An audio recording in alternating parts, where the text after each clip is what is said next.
지난 시간에 우리가 관찰학습에 대한 공부를 했는데요. 이제 관찰학습이라고 하는 것은 그냥 그 다른 모델을 보고 학습한다라는 이제 의미가 있지만은 이 관찰학습을 이제 다른 표현으로 하면은 그 인지학습이라고 이제 볼 수 있습니다. 그래서 여기 보면은 에, 이제 이때까지는 이제 환경과 행동과의 관계만을 보았는데요. 그래서 자극, 환경의 자극과 거기서 나타나는 반응인 이제 행동과의 관계를 보았는데 여기에 이제 person이라고 하는 개인의 요인을 추가를 하게 됩니다. 그게 가장 큰 변화죠. 그래서 그 개인이 갖고 있는 인지나 정서나 그 다음에 생물학적인 어떤 사건들이 행동과 행동에 이제 영향을 미치고 그 다음에 환경의 정보를 어떻게 이제 그 어, 학습에 작용하느냐 하는 것에 대해서 또 영향을 미친다고 이제 가정을 하는 거죠. 그래서 이 개인적인 요인이라는 것이 관찰 학습에서는 이제 굉장히 중요합니다. 그러니까 우리가 관찰을 할 때 관찰을 뭘 하느냐, 어디를 관찰할 거냐, 그 다음에 그 관찰하는 그 상황이라는 것은 우리가 전체를 하나로 놓고 볼 수도 있지만은 실제로 인간이 그 시각적으로 보여지는 그 다음에 청각적으로 듣는 정보라는 것은 어느 정보에 우리가 주의를 주냐에 따라서 그 입력되는 정보는 굉장히 다양할 수가 있습니다. 그래서 전통적으로 그 학습 이론에서 가정을 했던 것처럼 모든 그 유기체가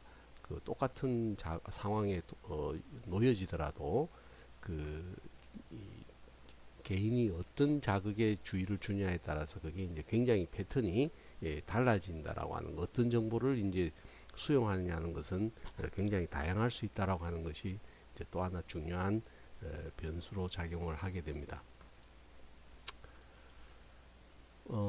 그래서 이제 이건 이제 지난 시간에 설명을 그 해드렸던 이제 내용들이고요. 이 내용들을 이제 다시 한번 여러분들이 잘 확인을 이제 해보시고 그 다음에 그 이해를 해주시면 되고요. 오늘 이제 이야기는 지난 시간까지 이제 공부를 했던 내용들을 종합을 해서 최종적으로 이제 학습 이론이 갖고 있는 에, 그 특성이 뭔지를 이제 한번 이제 정리를 해보고 그 이러한 이제 그 학습 이론이 갖고 심리학에 그 제공했던 많은 이제 그 유용한 그 어, 그 학술적인 어떤 그 업적이 있지만은 에, 그것보다 이제 거기에 안주하지 않고 또 그것을 넘어서서 우리가 이제 에, 이 심리학 이론이 학습 이론과 학습 이론을 이제 넘어서는 그런 그 연구들이 이제 그 뒤를 이제 잇게 됩니다. 그래서 이제 그 내용들과 함께 그 이 학습 이론을 평가를 해보고 그 행동주의가 갖고 있는 특징, 즉 장점과 단점을 한번 정리를 해보는데요. 그래서 우리가 지금까지 공부한 내용을 학습 이론이라고 하는 명칭으로 이제 붙여서 정리를 해보면 이제 이렇게 정리를 해볼 수가 있습니다. 고전적 조건 형성 이론, 도구적 조건 형성 이론. 이게 이제 전통적인 학습 이론이죠, 그죠? 그래서 우리가 공부를 했던 거고요. 그 다음에는 이제 인지학습이라고 이제 나옵니다. 조금 전에 이제 퍼슨이 갖고 있는 개인이 갖고 있는 어떤 그 요인들이 어떤 영향을 미칠까 하는 거죠. 그래서 요게 이 두 가지가 이제 전통이라고 본다면은 인지학습은 이 전통적인 학습 이론에서 이제 발전을 한 형태다 이렇게 이제 볼 수 있겠죠.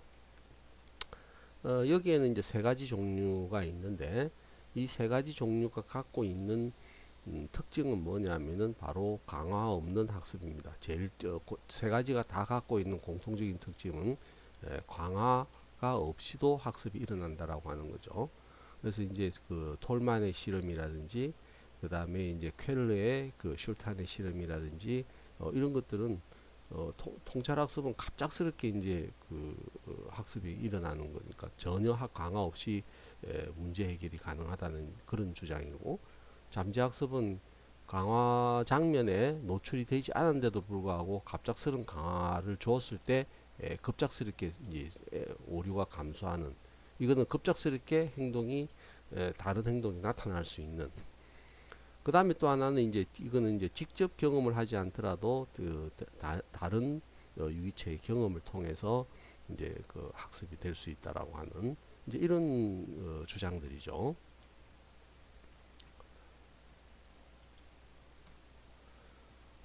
그래서 이제 그 행동주의의 이제 두 전통은 이제 여러분들이 지금까지 공부해왔던 이 두 전통에 의해서 이제 진행이 되었고, 그 다음에 이제 그 잠재학습의 실험 앞에서 쭉 나왔죠.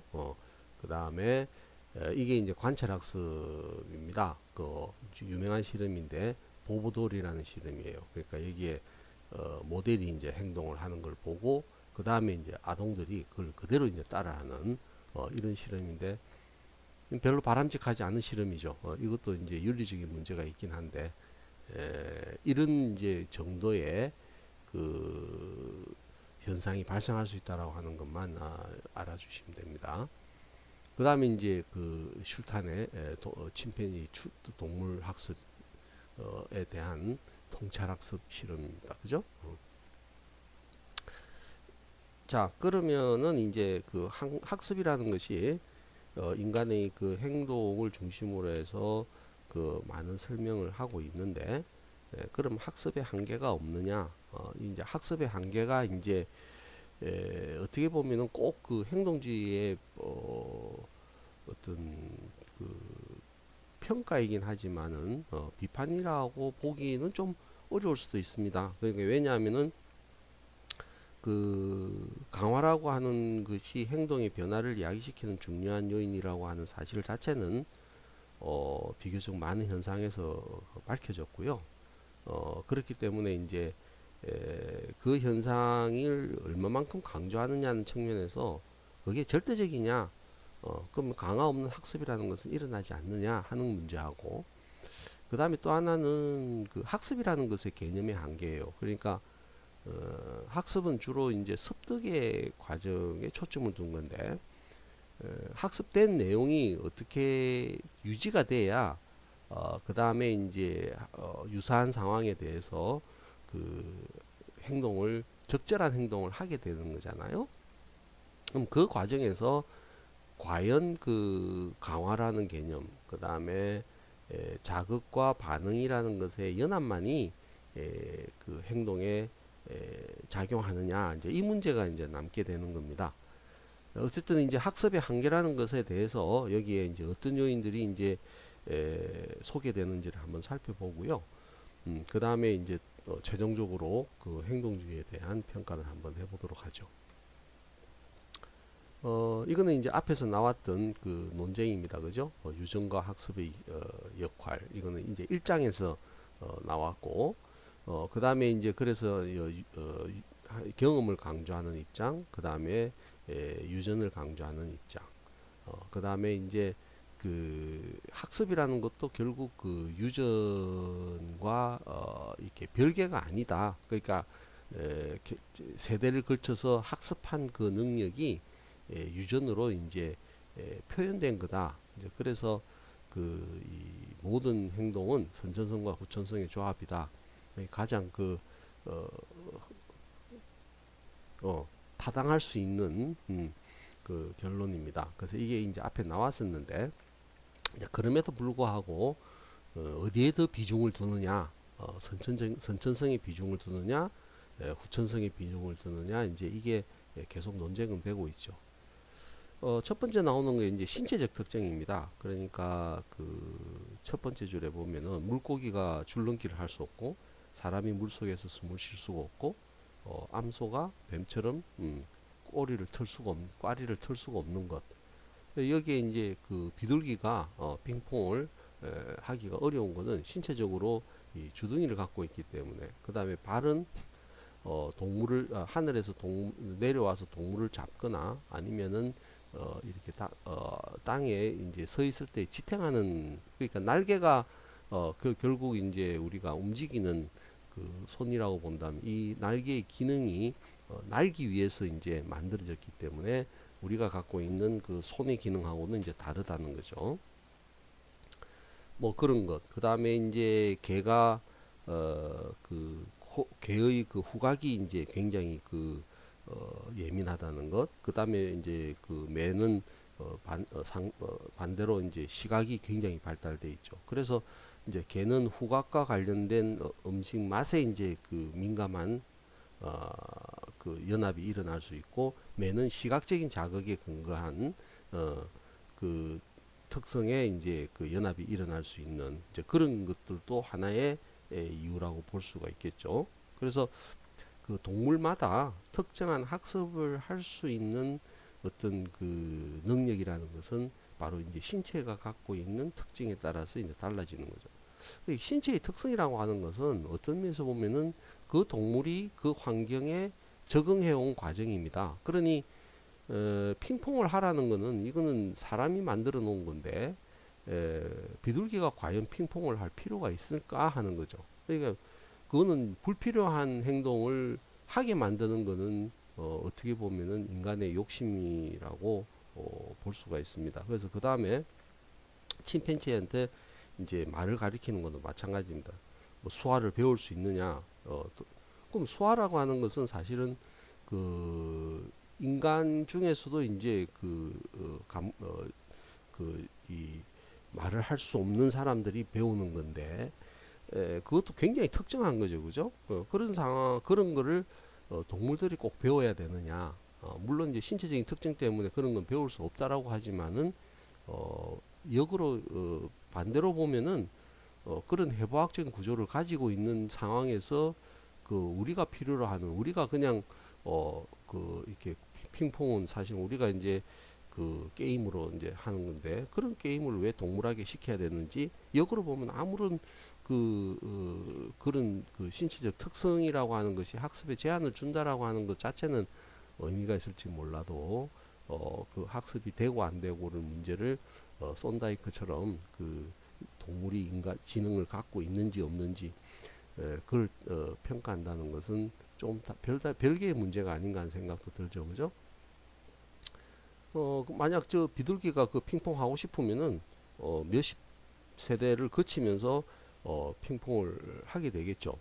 그러니까 우리가 그 오른손잡이, 왼손잡이가 있지만은 오른손에 익숙한 것을 왼손을 갖고 한번 사용해 보겠다라는 생각이 있으면은 처음에는 시도가 어렵지만은 계속해서 이제 사용을 하게 되면은 그 뭐 그 왼손을 사용할 수 있는 것과 유사한 것이 아니냐.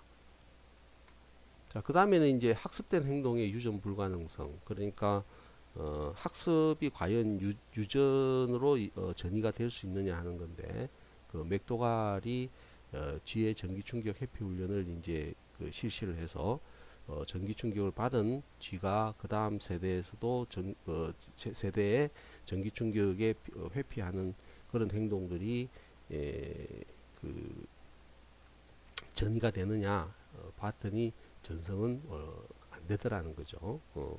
그래서 그게 이전 세대에 학습한 것이 그 다음 세대에 그대로 적용되는 것은 아니다라는 것이 이제 많은 연구에서 이제 밝혀졌다는 내용들이 여기에 소개되고 있습니다. 그 다음에는 이제 유전과 학습 능력, 그러니까 늑대와 개를 비교를 하는데 여기 특히 이제 개체 간의 차이하고 개체 내에서도 차이가 있다는 겁니다. 그래서 개체 간의 차이는 프랭크 부부가 실시한 늑대와 개의 문제 해결 능력, 그러니까 울타리를 쳤을 때 그 먹이를 찾는 능력은 늑대와 개와는 엄청나게 차이가 있다는 거죠. 그러니까 야생에서 컸던 늑대는 이게 그 집에서 컸던 개에 비해서는 그 먹이를 찾는 방법에 굉장히 숙달되어 있는. 그 다음에 이제 트라이어는 그 개체특사의 학습 능력의 차이도 있다는 거죠. 그래서 개체 중에서 이제 그 미로 달리는 학습을 잘하는지와 못하는지를 이제 비교를 해보니까 그 처음에는 이제 그 변산이 이렇게 그 이렇게 컸다가 그다음에 1세대, 2세대, 7세대 지나가면서 이렇게 미로 학습을 잘하는 쥐들이 계속 그 쥐들을 이제 교미를 시키면은 점차 능력이 이제 한쪽으로 이제 나누어지는, 그러니까는 잘 피하는 쥐, 그다음에 못 피하는 쥐, 이렇게 이제 분포가 이제 나누어지는. 이제 이게 어떤 의미에서 보면은 유전적인 요인이 학습에 영향을 주는 아주 재미있는 현상이 아닌가 이제 하는 생각이 듭니다. 이제 그럼에도 불구하고 어, 이 학습이라고 하는 것이 결국 이제 유전도 학습이라는 것의 이제 산물이다.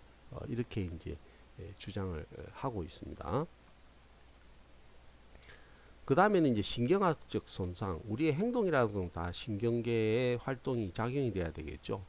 뭐 이거는 신체 자체가 이제 문제가 손상이 되는 경우는 학습에 영향을 줄 수밖에 없는 거죠. 그죠? 당연한 이야기인데 출생 전에 신경독, 알코올이라든지 약물에 노출되는 경우에, 그 다음에 두부 손상, 어린 애를 머리를 계속 때린다든지, 권투 선수의 그 후유증, 그 다음에 교통사고가 난 다음에 이제 나타나는 현상들, 뭐 이게 이제 다 후유증의 문제죠. 그 다음에 또 질병이나 영양실조, 이런 것들이 이제 신체 자체가 이제 손상이 되게 되면은 그 학습에 이제 영향을 주는데, 이건 사실 학습이라고 보기는 어렵죠. 물리적인 손상이니까요. 그 다음에 논쟁이 되고 있는 문제 중에 하나가 결정적식입니다. 그래서 로렌츠라는 학자가 이 동물 각인, 이거는 거의 모든 동물에게서 나타나는 현상이죠. 그러니까 처음 태어나서 그 자기 눈에 보여지는 그 현상, 이게 이제 가장 중요한 거죠. 그러니까 그게 이제 성장을 하면서도 마찬가지입니다. 그러니까 여러분들이 처음 보는 현상들, 그 다음에 처음 경험하는 현상들, 이게 이제 굉장히 이제 중요한 영향을 미치는데, 바로 그런 현상을 이제 각인이라는 어, 명칭을 이제 붙여놓은 거죠. 그 다음에 이제 또 그 이야기가 되고 있는 것이 이제 그 스카우트가 그 개의 사회적 행동도 이제 3주에서 12주가 이제 결정적인 시기다. 이제 만약 그게 잘 안 되면은 교미 행동이 이제 문제가 되는 이런 현상이 발생한다라는 것. 그 다음에 할로우의 이제 원숭이 실험, 그 대리모에서 자라난 원숭이는 성장을 해서도 이제 애를 키우지 못한다든지 적절한 성행위를 하지 못한다든지 이제 이런 문제들이 발생한다는 거죠. 이 다 이제 50년대에 다 이제 나왔던 유명한 실험들입니다. 그 다음에 인간의 경우도 사실은 말을 배울 때 말을 제대로 못 배우면은 이렇게 언어 습득에도 상당히 문제가 많다는 연구들이 있어요. 근데 이제 문제는 결정적인 시기가 딱 제한되어 있느냐, 이제 거기에 대해서는 인간은 좀 그거보다는 좀 복잡하다 이건데, 그럼에도 불구하고 인간도 그런 현상들이 있는 거죠. 그러니까 특히 언어 같은 경우도 18개월 때 이제 단어가 엄청나게 습득이 되고, 그 다음에 36개월이 되면 이제 문장을 만들어냅니다. 근데 그게 이제 그때 당시에 부모와의 그 다음에 주변의 환경의 어떤 정교함, 이게 따라가지 못하면은 제대로 언어를 배우기가 어려운 현상이 발생을 하는데, 이제 그때 결정적으로 영향을 주는 게 뭐냐면 발음 같은 거. 특히 이제 우리가 이제 경상도식의 발음하고, 그 다음에 이 중부지방의 발음하고, 그 으나 이런 발음들 있잖아요. 이런 것들도 상당히 선생님도 이제 경상도 지방이기 때문에 그 으와 어의 발음이 상당히 어려워요. 그러니까 그거는 굉장히 어릴 때부터 그런 행동에 대한 학습이 이제 중요하다라는 것을 의미하는 거죠. 자, 그 다음에는 이제 준비성은 그 신체적 특성과 비슷하게 이전 경험들이 학습에 이제 영향을 미친다라는 겁니다. 그래서 여기 보면은 이제 너구리는 뭘 갖고 노는 걸 좋아하기 때문에 그 저금통에 동전을 엮는 것을 학습시키기는 엄청나게 이제 어렵고요. 그 다음에 쥐의 경우도 어, 그 맛하고 그 복통과의 관계는 그 보면은 이제 거기서도 이제 그 동물의 특성들이 이제 있다는 거고, 그다음에 비둘기는 가만히 놔둬도 쫓는 거는 자기 스스로 굉장히 잘 쫓아요. 그다음에는 뱀이 저 원숭이가 뱀을 이제 무서워하는 것, 이런 것. 그다음에 그 애착 같은 것도 이제 그 어릴 때 내가 누구하고 이제 경험을 했느냐, 그 애착 형성이라는 것이 이제 그 나중에 그 성장을 해서도 영향을 주죠. 그러니까 이런 것들이 보면은 동물들이 미리 이제 그런 행동에 대해서 그 쉽게 접근을 할 수 있는 그런 것들을 여기에 이제 본능 회귀라고 인스팅트 드리프트라고 이야기를 하고 있는데, 이게 과연 이제 행동적인 환경에 의해서만 결정이 되기는 어려운 이제 그런 현상들을 의미를 합니다. 그래서 그거를 이제 준비성이라고 여기서 이제 표현을 하고 있습니다. 그래서 여기 보면은 이 그 맛이 이상한 것에 대해서는 이제 복통과 연합이 잘 되고, 그 다음에는 삐과 관련돼서는 이제 쇼크와 연합이 잘 되는 이런 마티어모 학습, 아까 이제 G의 경우에 이런 현상들. 그 다음에 이제 그 준비가 된 것에 학습하고 준비가 되지 않은 것과 그 반대가 되는 것 보면 학습이 되는 게 이제 전혀 굉장히 차이가 나타나죠, 그죠? 그런 결과들을 보입니다. 근데 이제 그 우리가 그 보면 지금까지 이제 쭉 봤습니다. 근데 이제 물론 학습이 갖고 있는 이제 한계가 있긴 하지만은 우리가 그 지금까지 공부한 내용들의 전반부는 이 전부 다 이제 행동주의적인 입장이고요. 그 다음에 이제 통찰학습, 사회학습, 잠재학습은 이제 바로 이러한 중간에 이런 과정들이 이제 들어간다는 건데요. 그걸 이제 반주라는 이제 비교적 그 이렇게 구체적으로 자극이 입력이 되면은 그것이 반응으로 나올 때까지 이런 중간 과정들이 발생을 한다라고 하는 이제 주장들을 하게 됩니다. 이런 주장들이 이제 그 우리가 인지적인 요인으로 이제 이게 이제 더 이제 행동을 하는데 중요한 요인이 된다라는 개념으로 이제 발전을 하는데, 이게 이제 50년대에 그 정보 처리 모형이라고 하는 그 현상으로 이제 바뀌게 됩니다. 이 정보 처리 모형이 이제 인지심리학을 탄생하게 하는, 그다음에 인지심리학이 탄생하면서 정보 처리, 여기 보면은 이제 기억이라는 것도 여러 단계로 이제 나눠져 있고, 그다음에 여기에 보면 아까 이제 그 반주라의 모델을 보면 이제 과정이란 말이 나오죠. 그래서 감각기관에서 정보를 받아들이면 주의가 주어지게 되고, 그걸 갖다가 이제 자기가 필요한 정보를 이제 계속 반복적으로 시연을 할 수 있고, 이런 게 이제 저장이 되고 인출이 되고, 이렇게 이런 저장이 된다, 인출이 된다 이런 개념들은 행동주의에서는 이제 없었죠, 그죠? 그래서 이제 이런 이제 이론들이 나옴으로 인해 가지고 인지주의가 이제 탄생하게 됩니다. 그래서 행동주의는 이제 환경을 강조했지만은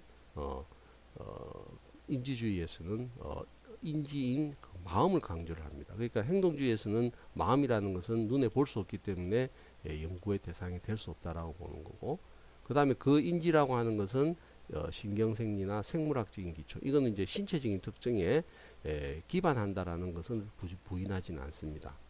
그럼 그 인지를 이제 어디서 가져오느냐 했을 때 바로 이제 그 컴퓨터를 비유를 하게 됩니다.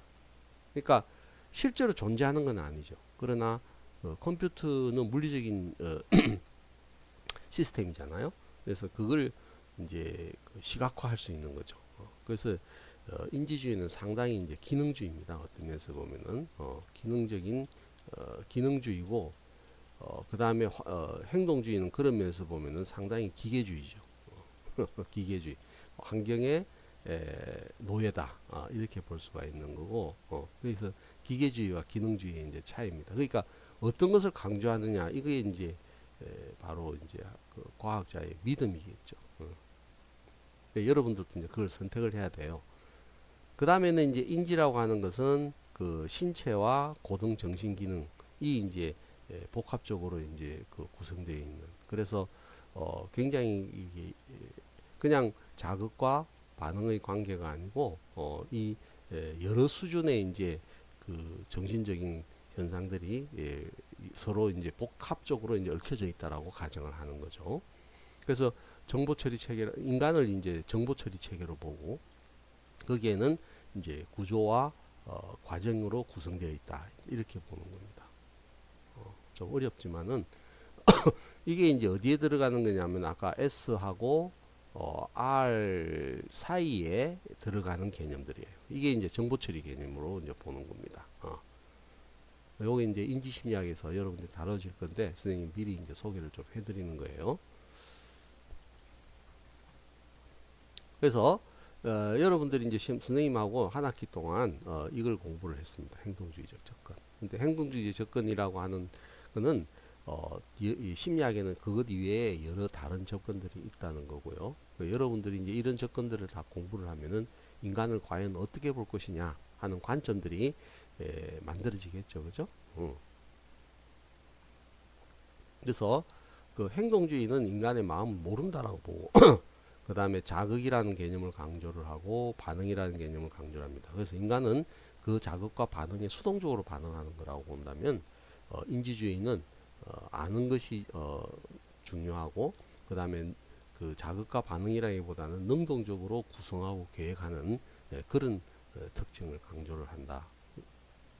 그 이제 차이가 있는 거죠. 이거는 뭐냐면은 여러분들이 이제 그 한 학기 동안 공부한 차트에 여기 1, 4, 여기 7장인가요? 10, 12, 13 거기에 나와 있는 한글로 번역된 건데 선생님은 그걸 원문으로 바로 보여주고 그 다음에 이제 뒤에 보면은 여러분들이 이제 공부했던 그 유명한 사람들 루크레티우스 1장에서 했죠. 그 다음에 프랜시스 베이컨은 이제 철학자죠. 그 다음에 바틀레는 인지심리학자죠. 그 다음에 파블로프, 스키너 이제 이런 사람들이 그 학습을 어떻게 이제 표현을 했는지 나와 있습니다. 그죠? 그러니까 change is only constant. 이렇게 변화만이 유일하게 항상적인 거다. 그러니까 불변한다는 표현으로 번역을 했죠. These are our facts. 뭐가? I don't know what the psychiatrists will say, but we will see who is right. 그러니까 이것이 바로 사실이다. I do not know. 그러니까는 그이 사이카이아트리스트 정신과 의사들이 말하는 것이 무엇인지는 나는 모르는데 그러나 우리가 그 분명한 것은 누가 옳은지는 분명히 알 수 있어. 이게 뭐냐면은 이제 우리가 이제 이 눈으로 보는 확인하는 현상을 이제 강조하는 거죠. 이반 파블로프는 모든 그 행동의 경향성이라는 것은 probability of reinforcement와 동등하다. 그러니까 강화 없이 행동이 나타날 수 없고 모든 행동은 강화의 결과다. 그 다음에 이제 우리가 10장의 관찰학습은 모든 것은 봄으로서 보는 것으로 이제 모든 것이 이제 그 관찰될 수 있다. 이렇게 이제 주장을 한 거죠. 그 다음에 이제 여기까지가 이제 행동주의, 전형적인 행동주의인데 이제 여기 밑에 보면은 이제 12장은 그 세상은 그 constantly changing 그러니까 그 계속적으로 변하는 일정하게 변하는 그 환경에서 literal recall 그러니까 문자적인 회상이라는 것은 있는 그대로의 회상이라는 것은 극단적으로 중요하지 않다. 이 말은 무슨 말이냐면은 행동주의에 대한 비판이죠. 그러니까 특정한 자극에 대해서 특정한 반응이 형성된다는 것은 별로 의미가 없는 거죠. 그러니까 우리가 그 사과를 보더라도 사과라고 했을 때 사과의 종류가 얼마나 많으며 같은 사과라도 그 똑같은 모양을 가진 게 거의 드물죠, 그죠? 그런 것처럼 우리가 하나하나의 행동과 하나하나의 반응을 연결한다는 것은 의미가 없다는 거죠. 그러니까 의미가 중요하다는 주장을 합니다.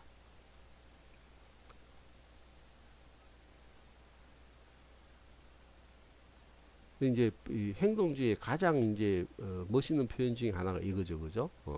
아까 수동적이라는 표현을 썼는데 we cannot command nature. 우리는 환경을 명령할 수는 없다는 거죠. 단지 거기에 복종하는 것 이외에는 복종하는 것만이 이제 그 환경을 이제 환경과 이제 조화를 이루는 그 방법이다. 이게 이런 것들이 이제 이 바틀레의 이야기 빼고는 대부분 이제 행동주의가 갖고 있는 특징들을 이제 표현을 한 겁니다. 그래서 여러분 책에 이제 번역이 되어 있는데 뭐 번역이 잘 된 것도 있고 못 된 것도 있지만은 그걸 여러 가지 의미로 한번 해석을 해보면은 어쨌든 행동주의가 뭐냐, 행동주의 입장이 뭐냐 하는 것이 이제 뚜렷하게 이해가 되실 수가 있을 겁니다. 자, 그래서 어쨌든 이제 그 11장과 12장은 넘어갔지만은 그다음 9장하고요. 이 마지막 이 찬스 책을 여러분들하고 이제 한 학기 동안 공부를 했습니다. 이 찬스 책이 이제 다른 책보다 훨씬 잘 써져 있고요. 그다음에 뭐 비록 번역은 된 거지만은 여러분들이 지금 선생님이 이렇게 영어로 소개를 해준 거는 영어로 보면은 훨씬 맛이 틀립니다. 한번 번역된 거하고 비교를 해보시기 바랍니다. 그러면은 여러분들이 조금 처음에 조금 뭐 어렵게 느껴지더라도 이걸 이제 영어를 의미를 여러분들이 알기 시작을 하면요, 이게 훨씬 또렷하게 느껴질 겁니다. 그렇게 해서 심리학 공부를 할 때 도움이 되었으면 하고요. 그래서 한 학기 동안 여러분들이 배운 학습 심리학은 심리학의 가장 기초고요. 그 다음에 이 기초적인 지식이 여기에서 있는 이론이나 실험 연구들을 잘 기억을 하고 있으면은 바로 여러분들이 전공을 하고자 하는 어떤 영역에도 이게 이제 기초 지식으로 작용을 합니다.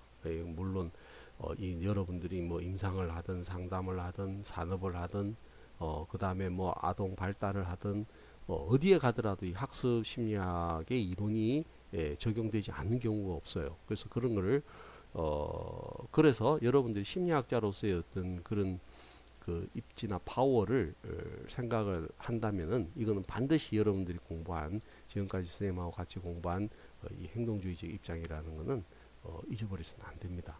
물론 여기에 대한 비판도 지금 선생님이 했지만은 행동주의가 갖고 있는 심리학적인 그 다음에 자연과학적인 그 다음에 물질적인 그 다음에 환경주의적인 이런 특징들은 인간이 갖고 있는 중요한 부분 중에 하나라는 것을 잊어버리면 안 되고요. 그럼에도 불구하고 이제 인간이 갖고 있는 생물학적인 특징, 그 다음에 인간이 환경과의 관계를 맺기 위해서 필요로 되는 여러 가지 요인들, 이런 것들을 이제 잘 정리를 하면은 과연 인간이 이제 무엇인가, 그 다음에 인간이 행동을 한다는 것은 어떤 의미인가 하는 문제들을 보다 잘 이해를 할 수 있고, 그러한 이해를 여러분들이 이제 여러분 개인의 지식으로 습득을 할 수 있어야 심리학이 의미가 있어지고 심리학이 굉장히 재미있는 학문으로 여러분들에게 다가갈 겁니다. 자, 이것으로 이제 한 학기 강의를 정리를 하도록 하겠습니다. 감사합니다.